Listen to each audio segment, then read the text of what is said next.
రాష్ట్ర ముఖ్యమంత్రి వర్యులు శ్రీ రేవంత్ రెడ్డి అన్న గారికి, అలాగే రాష్ట్ర ఉప ముఖ్యమంత్రి వర్యులు శ్రీ బట్టి విక్రమార్క గారికి, మరియు రాష్ట్ర ప్రభుత్వానికి, క్యాబినెట్ మంత్రులందరికీ, తెలంగాణ గద్దర్ ఫిలిం అవార్డ్స్ని స్వీకరించిన సినిమా ఇండస్ట్రీ అందరికి కూడా అభినందనలు. అట్లాగే గద్దర్ ఫౌండేషన్ని రేవంత్ అన్న గారు, అలాగే బట్టి విక్రమార్క అన్న గారు 31 జనవరి 2024 మీ ఆధ్వర్యంలో ప్రకటించడం జరిగింది సార్.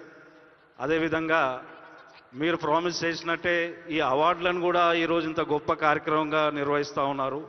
మీరు ప్రామిస్ చేసినట్టే గద్దర్ ఫౌండేషన్కి గద్దర్ విలువల్ని, నాన్న తీసుకొచ్చిన సాహిత్యం, తర్వాత ఆయన పాటించిన విలువల్ని ముందుకు తీసుకెళ్ళడానికి ప్రోత్సహిస్తూ గద్దర్ ఫౌండేషన్కి 3 కోట్ల రూపాయలు శాంక్షన్ చేస్తూ మీరు తీసుకున్న నిర్ణయాన్ని మేము ఫౌండేషన్ తరఫున స్వాగతిస్తున్నాము, అభినందిస్తున్నాము.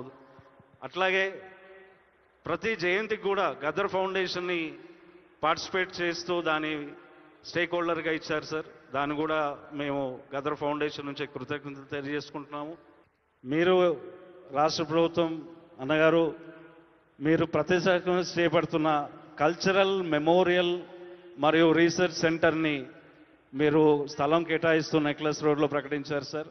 దాన్ని కూడా త్వరగా పూర్తి చేసి వచ్చే సంవత్సరం జయంతులు మరియు సినిమా ఇండస్ట్రీ ఫంక్షన్స్ కూడా అక్కడే చేసుకుందామని చెప్పి మరోసారి గద్దర్ ఫౌండేషన్ నుంచి మీకు ధన్యవాదాలు తెలియజేస్తున్నాను. మీకు, బట్టి అన్నకు, రాష్ట్ర ప్రభుత్వానికి thank you very much sir. Thank you very much.